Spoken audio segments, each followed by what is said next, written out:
Hello everyone, welcome back to another video of 10 minutes with me. I am your friend Chitransh Singh and आज हम लोग बनाने वाले हैं एक कैलकुलेटर का प्रोग्राम जो कि बहुत सिंपल तरीके से बनाएंगे इफ़ एल्स और एल्स इफ का यूज़ करके, जो कि हम लोगों ने पिछले वीडियोस में टॉपिक में कवर किया था। और जिन लोगों को नहीं मालूम है, हम लोगों की ये प्रोग्रामिंग सीरीज़ चल रही है जिसमें हम सी बिल्कुल बेसिक से सीख रहे हैं। तो उसमें हम पहला प्रैक्टिस प्रोग्राम बनाने वाले हैं जो कि एक कैलकुलेटर का होने वाला है। तो चलिए हम लोग अपना VS कोड ओपन करते हैं एंड लेट्स गेट स्टार्टेड। सो हमारा VS कोड ओपन हो चुका है और हम अब बनाते हैं एक न्यू फाइल जिसमें हम अपना कैलकुलेटर का प्रोग्राम बनाएंगे। तो ये हमने कर ली एक न्यू फाइल क्रिएट, जिसका नाम रख लेते हैं calculator.c। calculator.c। तो ये हमने कर ली एक न्यू फाइल क्रिएट। और अब हमारा गोल क्या है वो पहले हम समझ लेते हैं। हम सिंपल सा एक कैलकुलेटर बनाएंगे, कोई मल्टी फंक्शनिंग कैलकुलेटर नहीं बनाने वाले, एक सिंपल कैलकुलेटर बनाएंगे एलसीएफ की मदद से। और जो लोग नए हैं उनको मैं बता दूं, हम लोगों ने पिछले वीडियो में एलसीएफ और एलसीएफ लेटर को समझा था, उसके अलावा हम लोगों ने नेस्टेड इफ एल्स समझा था क्या होता है। तो अगर आप लोग न्यू हैं मेरे चैनल पे और अगर ये नहीं जानते, ये प्लेलिस्ट का पार्ट है हमारे जिसका नाम है सी प्रोग्रामिंग लैंग्वेज। तो इसी में हम लोग सब सीख रहे हैं। इसमें अभी तक हमारे 8 वीडियोस आ चुके हैं, देख सकते हैं आप। और ये हमारा 9th वीडियो है जिसमें हम एक पहला प्रोग्राम बनाने वाले हैं, प्रैक्टिस प्रोग्राम, जिसके अंदर हम एक कैलकुलेटर क्रिएट कर रहे हैं। ठीक है, तो हम आते हैं वापस अपने वीडियो पे और हम स्टार्ट करते हैं अपना प्रोग्राम बनाना। तो सबसे सिंपल क्या करना है हम लोगों को, सबसे पहले हम लोगों को अपनी हेडर फाइल्स चाहिए। तो जल्दी से हेडर फाइल ले लेते हैं, जिसमें हमारी एक हेडर फाइल होगी stdio.h। तो stdio.h एक ये हो गई। उसके अलावा एक होगी हमारी कौन सी फाइल, इंक्लूड conio.h, conio.h। ठीक है, हमको ये 2 हेडर फाइल्स की ज़रूरत है। फिर हम फंक्शन बना लेंगे अपना इंट मेन, मतलब मेन फंक्शन, जिसके अंदर हम अपना सारा कोड लिखते हैं। तो ये हमने अपना मेन फंक्शन बना लिया। और अब इसके अंदर हमको चाहिए 2 वेरिएबल्स। ठीक है, मैं जल्दी कर रहा हूँ जिससे वीडियो ज़्यादा लंबा ना हो और मैं आपको सब समझाते चल रहा हूँ साफ साफ। अभी तक हमने कुछ ऐसा खास किया नहीं है। अब जल्दी से हम 2 वेरिएबल्स बनाएंगे। इसको हम फ्लोट टाइप का बनाएंगे। ठीक है, फ्लोट, आप चाहें तो डबल भी बना सकते हैं, फ्लोट भी बना सकते हैं। मैं फ्लोट बना ले रहा हूँ। फ्लोट टाइप के 2 वेरिएबल्स बनाएंगे जिसमें हमारा रहेगा a, b। ठीक है, क्योंकि हम फ्लोट टाइप का इसलिए बना रहे हैं क्योंकि हम एडिशन इंटू मल्टीप्लिकेशन ये सब करेंगे, तो उसमें हमको पॉइंट्स में भी आंसर मिलना चाहिए, है ना। इंटीजर क्या होता है, इंटीजर डेसिमल पॉइंट्स में आंसर नहीं देता। अब मैं इसमें एक और काम करूँगा, a को इक्वल्स टू कर दूँगा 0 और b को इक्वल्स टू कर दूँगा 0। ठीक है, अब a और b में हमने 0 वैल्यू दे दी है। अब क्या करना है हमको, अब सिंपली हमें इनपुट करवाना है इन दोनों वेरिएबल्स में। तो a पहले हम प्रिंट एफ करेंगे, जिससे हमको बताना तो पड़ेगा यूज़र को कि हमको कुछ इनपुट चाहिए, है ना। अरे यार, हाँ, प्रिंट एफ, यहाँ पे हम लिखेंगे \n, एंटर एक space enter a number, enter a number. ठीक है, ऐसे हमने लिखा। अब क्या होगा, यूज़र इनपुट करेगा एक नंबर को, जो कि हम ले लेंगे, कैच कर लेंगे स्कैनएफ फंक्शन की मदद से। तो a इक्वल्स टू स्कैनएफ, इसमें हम देंगे, क्या देंगे स्कैनएफ के अंदर, हम देंगे परसेंट f, क्योंकि हमारा जो, अब मैंने ये भी आपको बताया था कि %f और %d ये सब क्या होते हैं। इनकी मदद से हम स्पेसिफाई करते हैं कि हमारा वेरिएबल का डेटा टाइप क्या है। तो हमारे यहाँ पे वेरिएबल का जो डेटा टाइप है वो है फ्लोट। तो हम यहाँ पे फ्लोट को हमको चाहिए। अगर ये इंटीजर होता तो हम %d यूज़ करते, अगर स्ट्रिंग होती तो हम %s यूज़ करते। ठीक है, अगर कैरेक्टर होता तो %c। तो वैसे ही यहाँ पे हम %f यूज़ करेंगे क्योंकि ये हमारा फ्लोट टाइप का है। ठीक है, तो यहाँ पे हम %f से एक वेरिएबल ले रहे हैं इनपुट, और यहाँ पे हम क्या कर देंगे, यहाँ पे स्कैनएफ, ये मैं गलत तरीके से लिख रहा हूँ, इस फंक्शन को ऐसे नहीं लिखते, ऐसे लिखते हैं। मैं इसको किसके एड्रेस पे लूँगा, एड्रेस ऑफ सिंबल यूज़ करेंगे इसका, और यहाँ पे हम दे देंगे a। ठीक है, अब ये हमारा काम हो गया, एड्रेस ऑफ a। अरे यार मेरा माउस, हाँ अब ठीक है। तो एड्रेस ऑफ a मैं दे दूँगा इसको ऐसे, हाँ अब ठीक है। तो अभी स्कैनएफ क्या करेगा, जो हम यहाँ पे इनपुट देंगे वैल्यू, वो a की जगह पे हमको दे देगा। मतलब a की जगह पे क्या है, a में जो वैल्यू दे देगा वो हमको दे देगा जो भी हम इनपुट करेंगे। ऐसे ही हम सेम इसको कॉपी कर लेते हैं। यहाँ से हम ऐसे करेंगे कॉपी, Ctrl+C, नीचे आएंगे Ctrl+V। उसके बाद यहाँ पे हम लिखेंगे एन अदर नंबर, और इस जगह पे a की जगह पे कर देंगे b। क्योंकि हमको दो वैल्यूज़ चाहिए होंगी ए और बी, क्योंकि जो हम करेंगे वो सिंपल टू वैल्यूज़ वाला टू वैल्यूज़ वाला हम करेंगे, क्या बोलते हैं, एडिशन, मल्टीप्लिकेशन, डिवीज़न, और साथ ही साथ हमारा बस चार ही चीज़ें होती हैं, एडिशन, मल्टीप्लिकेशन, डिवीज़न, ठीक है। तो हम चार मेन फंक्शंस करने वाले हैं अपने कैलकुलेटर के अंदर। अब हम आते हैं मेन काम पे। अब यहाँ पे हम कुछ स्पेसिफाई करेंगे, प्रिंट एफ, उसके बाद प्रिंट एफ के बाद हम यहाँ पे देंगे \n, और यहाँ पे हम लिखेंगे, क्या लिखेंगे, चूज़ लिखेंगे, चूज़ द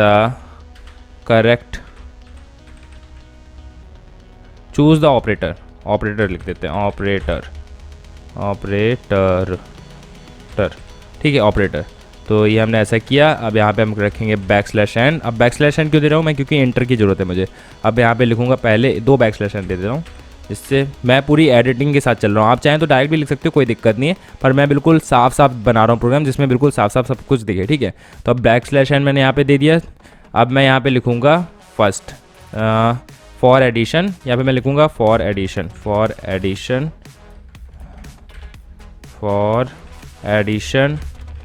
एडिशन जो हमको चाहिए वो है क्या, 1, ठीक है। मतलब अगर आपको एडिशन करना है तो आप 1 इनपुट करो।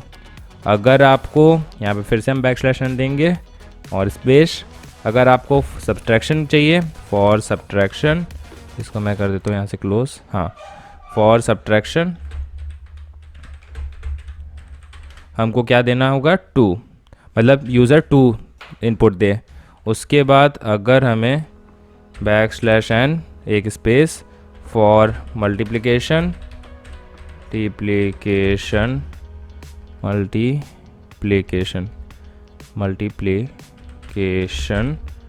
हाँ, फॉर मल्टीप्लिकेशन हम यहाँ पे क्या दे सकते हैं, 3। उसके बाद हमको क्या करना है, \n एक और बार, और इस बार देंगे हम फॉर डिवीज़न, क्या देंगे हम, 4। तो ये हमने क्या दिया है, चूज़ करने के लिए बोला है यूज़र से। अब यूज़र हमको कोई भी इंटीजर देगा, यहाँ पे हमको एक और वेरिएबल बनाना पड़ेगा इंट टाइप का, इंट cho, ठीक है। ये अब सॉरी, मैंने इसको कुछ वैल्यू देनी पड़ेगी, नहीं कुछ वैल्यू नहीं देते, इसको नल रखते हैं, या 0 दे देते हैं इसको, 0, ठीक है। अब क्या है, अब यहाँ पे मैंने printf कर दिया, मतलब मैंने यूज़र को बता दिया अगर आपको एडिशन करवाना है, मतलब इन दोनों का, ए और बी का, जो मैंने पहले आपसे दो वैल्यूज़ ली उनका एडिशन कराना है तो आप हमको 1 इनपुट दो, अगर आपको सब्ट्रैक्शन कराना है तो 2 इनपुट दो, अगर आपको मल्टीप्लिकेशन करवाना है तो 3 इनपुट दो, अगर आपको डिवीज़न करवाना है तो 4 इनपुट दे दो, ठीक है। यहाँ पर मैं लगाता हूँ सेमीकोलन, नीचे आता हूँ। अब मैं scanf लिखूँगा, scanf, और यहाँ पर अब मैं दूँगा %d, मैंने जैसे बताया था आपको, क्योंकि अब मेरे पास इंटीजर टाइप का वेरिएबल है तो उसके लिए मैं % यूज़ करूँगा, %d, क्या लिख रहा हूँ मैं, %d, बड़ा डी बना दिया, छोटा डी बनाते हैं। बड़ा डी किसका होता है, डबल का होता है, ठीक है। %d किसके एड्रेस पे, एड्रेस ऑफ हाँ, क्या नाम था, cho, हाँ, मतलब cho की वैल्यू क्या हो जाएगी, जो इनपुट करेगा यूज़र। अभी हमारे पास cho आ गया। अब हमको क्या करना है, अब मेन काम स्टार्ट होता है हमारा। हमने एक ए में दो वैल्यूज़ ले ली यूज़र से, ए और बी, जिनके ऊपर ऑपरेशन करना है, मतलब ऐड करना है, मल्टीप्लाई करना है, डिवाइड करना है, या फिर सब्ट्रैक्ट करना है। और हमने ये भी पूछ लिया यूज़र से कि तुम्हें क्या कराना है, अगर तुम्हें एडिशन करना है तो 1 इनपुट दो, सब्ट्रैक्शन करना है तो 2 दो, मल्टीप्लिकेशन करना है तो 3 दो, और डिवीज़न करना है तो 4 दो। ये एक पूरा कमांड लाइन वाला मैं आपको बता दूं, ये एक CLI बेस्ड कैलकुलेटर होने वाला है। तो कोई भी ऐसा ना सोचे कि हम बहुत बड़ा ग्राफिकल यूज़र इंटरफेस के साथ बहुत खतरनाक कैलकुलेटर बनाने वाले हैं, क्योंकि पहली बात तो C प्रोग्रामिंग एक टाइप की मिडिल लेवल लैंग्वेज है, ना कि हाई लेवल लैंग्वेज। तो इसमें ग्राफिकल यूज़र इंटरफेस वाले प्रोग्राम्स बनते ही नहीं है, पहली बात तो। और दूसरी बात कि अभी इतना हम लोगों ने सीखा ही नहीं है कि इसकी मदद से कि हम बहुत एडवांस कैलकुलेटर बना सकें, ठीक है। तो अभी जितना हम लोगों ने सीखा है उसी हिसाब से हम एक सिंपल सा बेसिक फंक्शन वाला एडिशन, मल्टीप्लिकेशन, डिवाइड, ये वाला कैलकुलेटर बना रहे हैं। तो चलिए अब हम पहले कंडीशन देते हैं, जैसे कि इफ़ का हमारा सिंटैक्स होता है, इसमें पहले इफ़ लिखते हैं, फिर हम कंडीशन लिखते हैं। तो हमारी पहली कंडीशन ये है कि अगर cho इक्वल्स टू 1 है, ठीक है, मतलब cho जो ये वेरिएबल है इसके अंदर 1 वैल्यू है, ये एडिशन वाली वैल्यू है। तो क्या करना है हमको, ब्रैकेट्स के अंदर क्या करना है, हमको ब्रैकेट्स के अंदर करना है c equals to a plus B, ठीक है, ये कर देना है। आप बोलोगे सी कहाँ है, सी कहीं नहीं है, मैं सी बना दे रहा हूँ, कोई दिक्कत नहीं है, सी बनाने में कितना ही टाइम लगेगा। सी इक्वल्स टू 0 कर दिया, ठीक है। अब ठीक है, अब एरर भी हट गया, तो अब सी में ए प्लस बी हो गया। अब मैं क्या करूँगा, इसके बाद मैं यहाँ पे प्रिंट कर दूँगा प्रिंट एफ। अब यहाँ पे मैं लिखूँगा प्रिंट एफ और इसमें लिखूँगा addition is % d, addition is %d, जो कि हम सी दे देंगे यहाँ पे। एक और चीज़ कर देता हूँ, हाँ बस ठीक है, %d c। अब इसके बाद हम यहाँ पे लिखेंगे एल्स इफ, यहाँ भी लिख सकते हैं एल्स इफ, अरे सॉरी इफ़, हाँ एल्स इफ, थोड़ा अच्छे से इसको हाँ साफ साफ कर दूँ।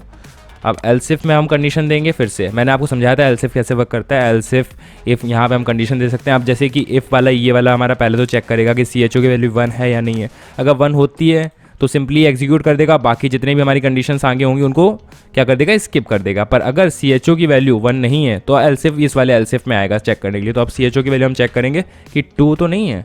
अगर 2 है तो फिर क्या करना है हमको, तो हमको सब्ट्रैक्शन करना है। तो C इक्वल्स टू क्या हो जाएगा, हाँ तो C equals to A minus B. अब A माइनस बी हो जाएगा और यहाँ पे हम प्रिंट एफ क्या करेंगे, प्रिंट एफ और इसमें हम दे देंगे सब्ट्रैक्शन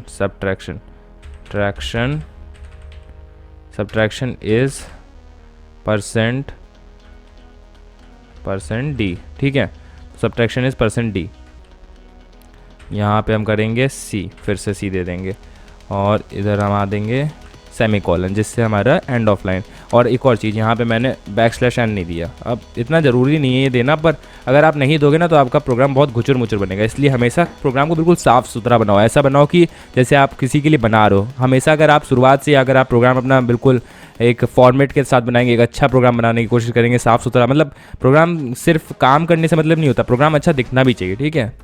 तो काम तो सभी कर लेंगे, पर आपका प्रोग्राम एक अच्छा दिखता हो तो मज़ा आएगा, तभी यूज़र खुश होगा। मतलब यूज़र नहीं, हाँ यूज़र भी खुश होगा, आपका जो क्लाइंट होगा तभी खुश होगा। इसलिए आपको हमेशा से अपने प्रोग्राम छोटा बनाओ या बड़ा, साफ़ सुथरा बनाओ।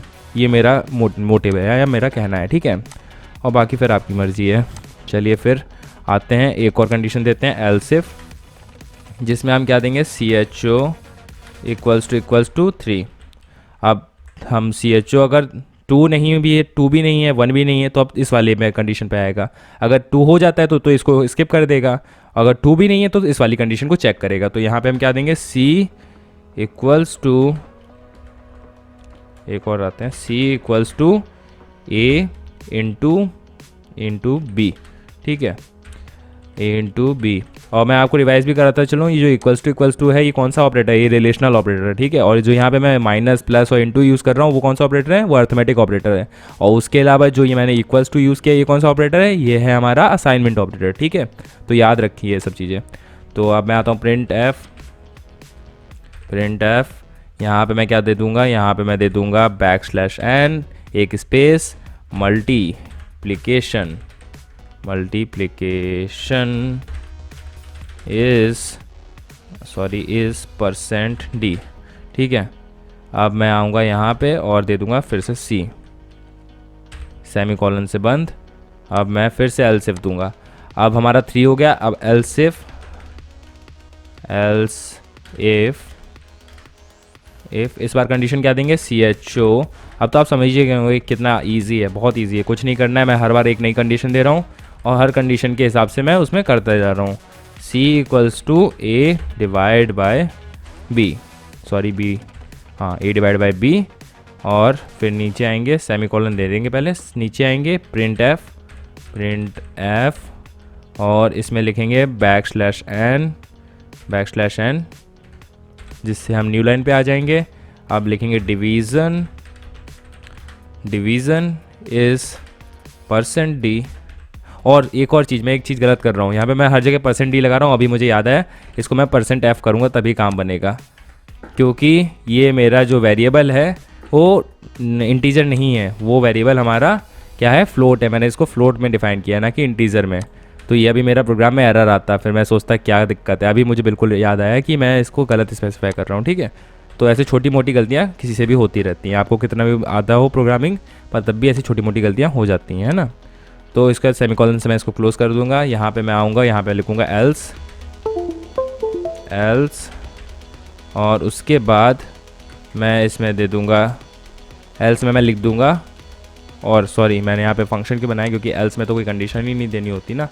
तो अब ठीक है, तो एल्स, और मैं इसको और थोड़ा क्लियर कर देता हूँ, अब साफ साफ दिख रहा है। तो एल्स में मैं क्या लिखूँगा, एल्स में लिखूँगा प्रिंट एफ में मैं लिखूँगा बैकस्लैश n, क्या बोले, ऑपरेटर, रॉन्ग ऑपरेटर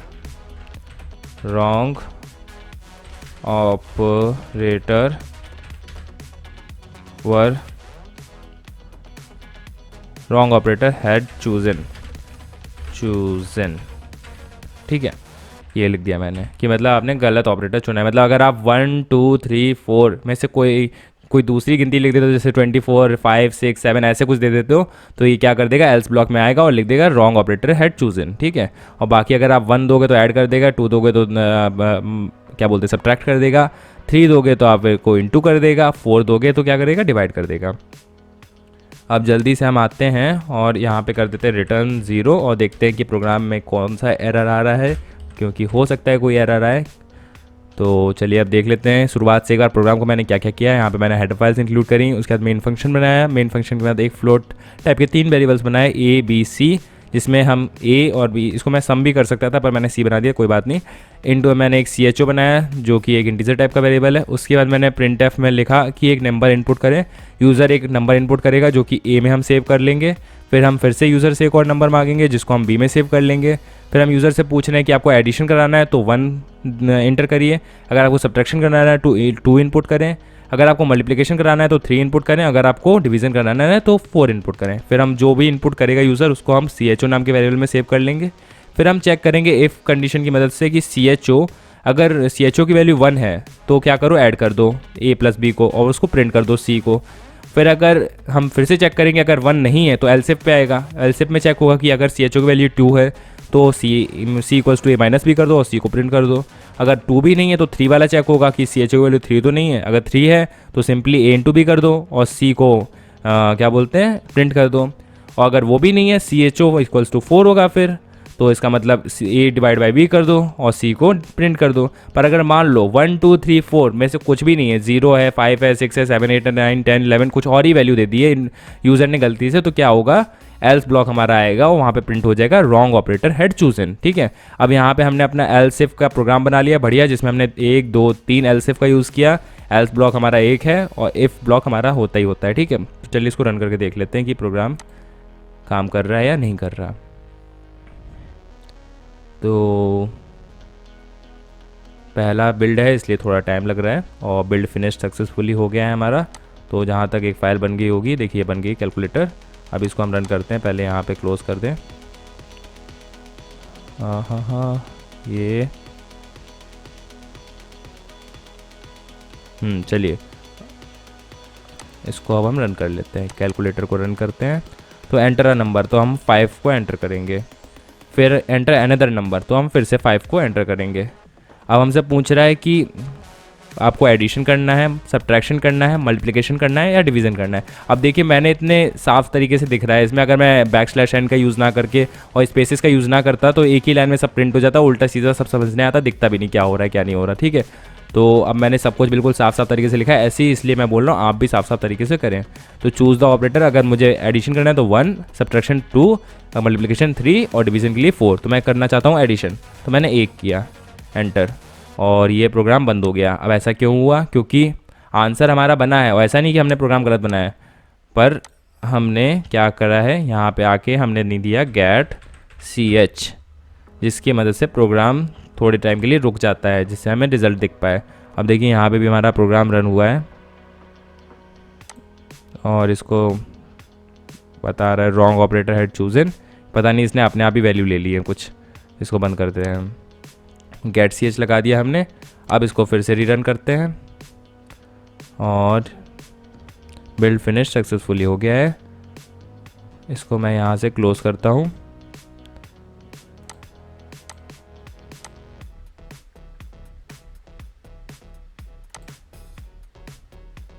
यहाँ से मैं इसको क्लोज करता हूँ और यहाँ पे आता हूँ। उसके बाद मैं कैलकुलेटर को रीरन करता हूँ। मैं फिर से इसको 5 देता हूँ, फिर मैंने इसको 5 दिया, अब मैं इसको 1 दूंगा और एडिशन आ गया 10.00। ठीक है, बिल्कुल आसान, कुछ है ही नहीं। तो मतलब हम लोगों ने ऐड कर लिया 5 और 5 को आप ऐड करोगे तो 10 आएगा। 10.00 इसलिए दे रहा है क्योंकि फ्लोट में पॉइंट के बाद हमको 1 2 3 4 5 6 डेसिमल्स तक हमको क्या देता है, रिजल्ट देता है। तो चलिए इसको हम फिर से रीरन करके देखते हैं। तो कैलकुलेटर को हम फिर रीरन करेंगे। इस बार हम देंगे 4 और 3 और इस बार हम करते हैं मल्टीप्लिकेशन। 4 3 12 होता है, तो हम इस बार मल्टीप्लिकेशन के लिए हम क्या देंगे 3। तो मैंने यहाँ पे 3 इनपुट दिया और सिंपली एंटर किया, तो क्या आ गया 12। बहुत सिंपल मल्टीप्लिकेशन हमने किया और 4 3 12 होता है। चलिए फिर से एक और बार ट्राई करते हैं। अब हम क्या करने वाले हैं, हमको डिवाइड करना है 5 को किससे डिवाइड करें, 2 से डिवाइड करें। तो कितना आंसर आना चाहिए 2.5। ठीक है, तो चलिए डिवाइड करते हैं। डिवाइड के लिए हमको क्या करना है 4 क्लिक करेंगे, एंटर। तो देख सकते हैं 2.5 आंसर आ गया है, बिल्कुल करेक्ट आंसर है। अब ऐसे ही आप कुछ भी कर सकते हैं। फिर से हम चलिए ट्राई करते हैं। इस बार क्या करते हैं, इस बार सब्ट्रैक्शन करते हैं। तो हम सब्ट्रैक्शन करेंगे, माइनस में भी आंसर आता है या नहीं आता देखते हैं। तो 7 माइनस करेंगे हम, 7 माइनस कितना करें, 7 माइनस 12 कर देते हैं। ठीक है, तो 7 में से 12 घटाना है हमको और ये हम करते हैं 2 सब्ट्रैक्शन के लिए और आंसर आ रहा है 5। और बिल्कुल सही है क्योंकि 12 माइनस 7, मतलब अगर आप 12 में से 7 घटाएंगे तो प्लस का 5 आएगा, पर अगर हम 7 में से 12 को घटाएंगे तो -5 आएगा। और बिल्कुल हमारा सब्ट्रैक्शन भी सही हो रहा है। तो इसका मतलब हमारा कैलकुलेटर बन चुका है। वो एडिशन भी कर रहा है, वो सब्ट्रैक्शन भी कर रहा है, वो मल्टीप्लिकेशन भी कर रहा है और डिवीज़न भी कर रहा है। और किसकी मदद से कर रहा है, वो कर रहा है हमारा प्रोग्राम, क्या नाम है इसका, एलसिफ की मदद से, जो कि हमने पिछले वीडियो में सीखा है। तो आपको अगर ये वीडियो पसंद आया हो तो वीडियो को लाइक कर दें। साथ ही साथ ये प्लेलिस्ट जो है इसको भी आप एक्सेस कर लें यहाँ से, इसको ऐसे सेव कर सकते हैं आप प्लेलिस्ट को। उसके अलावा अगर अभी तक आपने इस चैनल को सब्सक्राइब नहीं किया तो क्या कर रहे हैं आप लोग, जल्दी से जाके चैनल को सब्सक्राइब करें मेरे और सपोर्ट दिखाएं। थैंक्स फॉर वॉचिंग, मिलते हैं।